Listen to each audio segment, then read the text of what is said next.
Some people don't cheat because they're confused. They cheat because they never stop wanting more. My name is Zoe, and I used to think I was the luckiest woman in the world. I had an amazing boyfriend, Brad. We worked together at Northline Advertising, 20 floors above the street, where the windows never opened, and everyone pretended deadlines were exciting. He was a senior strategist, confident and quick with jokes, the kind of man people naturally gathered around. We lived together in a beautiful loft near the river, with red brick walls and modern industrial finishes. Every morning, he stole my coffee before I could finish it. "You weren't going to drink that, right?" he'd say, already lifting the mug. I loved him, completely and without question.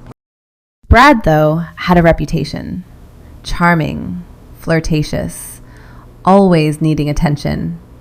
People noticed. I chose not to.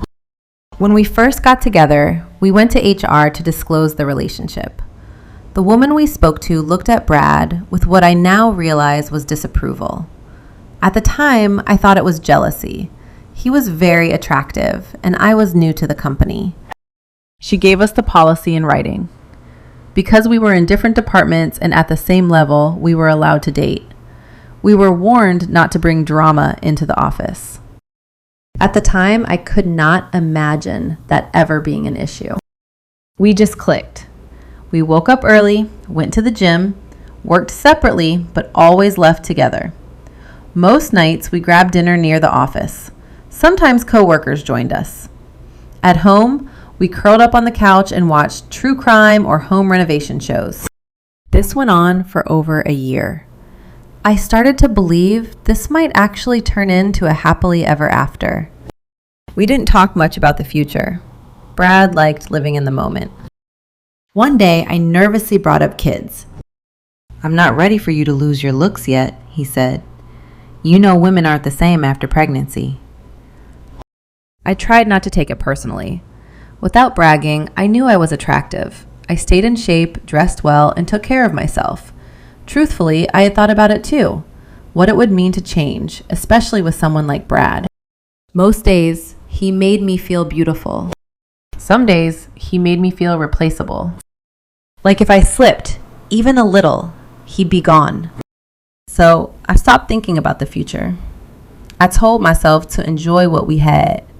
People change. That's life. Maybe that is what scared him. Not me. Not commitment. Change.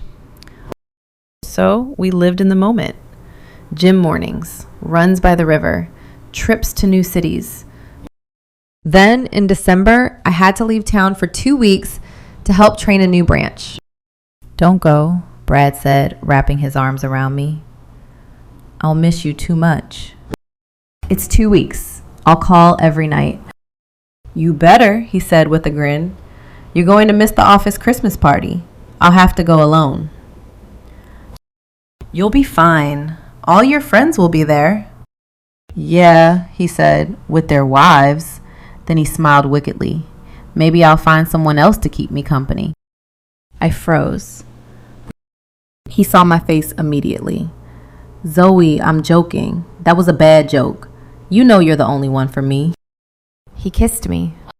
That should have been a red flag. I ignored it. The day I came back, I felt it immediately. People avoided eye contact. Conversations stopped when I walked in. No one said anything, but something had shifted. My friend Felicia came to my desk. "Hey," I said, not looking up as I worked. She didn't answer.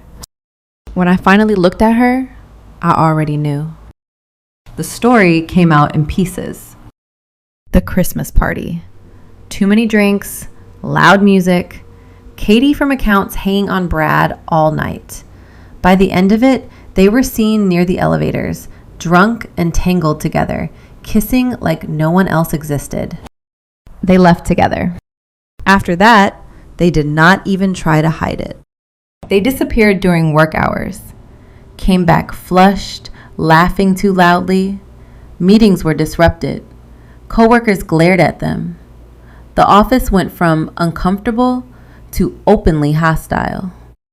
And Brad never told me. When I confronted him, he didn't deny it. "It didn't mean anything," he said. "It just happened." He took my hand. "Babe, I love you. I don't need anyone else. I was lonely. You left me over Christmas. I felt abandoned." I packed that night. He went into the room we used as our home office while I packed as much as I could into my luggage, backpacks, and even garbage bags. I didn't want to come back for any reason. It took me hours, but finally, I walked out the door of the home I loved for the last time. He didn't try to stop me. A year of my life. A year of laughs, comfort, and love. And mentally, he had already moved on to Katie. By the time I walked out, I knew I was not coming back. After I left him, HR finally acted. With enough complaints and no effort at discretion, Brad and Katie were both fired within days. It turned out this was not the first time Brad's relationships had caused problems at work. When I learned that, I finally understood the look the HR representative had given him. I knew I could not stay at Northline. The looks, the whispers, the pity made it unbearable. I requested a transfer to another branch nearby, and thankfully it was accepted. During my HR meeting, I asked the question I already knew the answer to. "When we came here to tell you about our relationship, you knew, didn't you?" I asked the representative. She sighed. "I'm sorry, confidentiality. All I can say is that leopards don't change their spots." I thanked her and sent a message to my coworkers letting them know I was moving to a new branch. Many of them emailed back to wish me luck. No one asked why. Before I knew it, I had moved from my beautiful home into an apartment with white walls, borrowed furniture, and scratchy sheets. It was small, cramped, and uncomfortable. But it was a fresh start. Months later, I saw him again. At an industry conference. "Zoe," he called, slightly out of breath. "Hi, Brad. How have you been?" "Fine."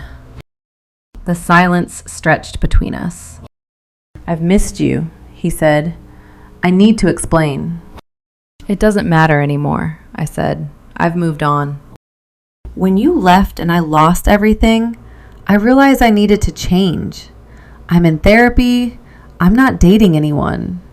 I know I have issues. He hesitated.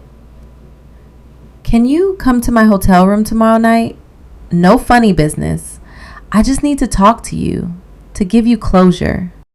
Against my better judgment, I said yes.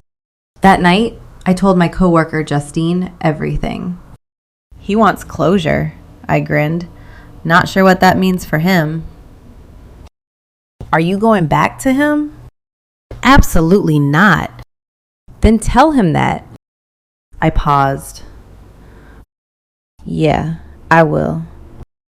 I picked up the slip of paper with his room number. "He's on the 10th floor. I'll be right back." "Zoe," she said carefully, "be honest.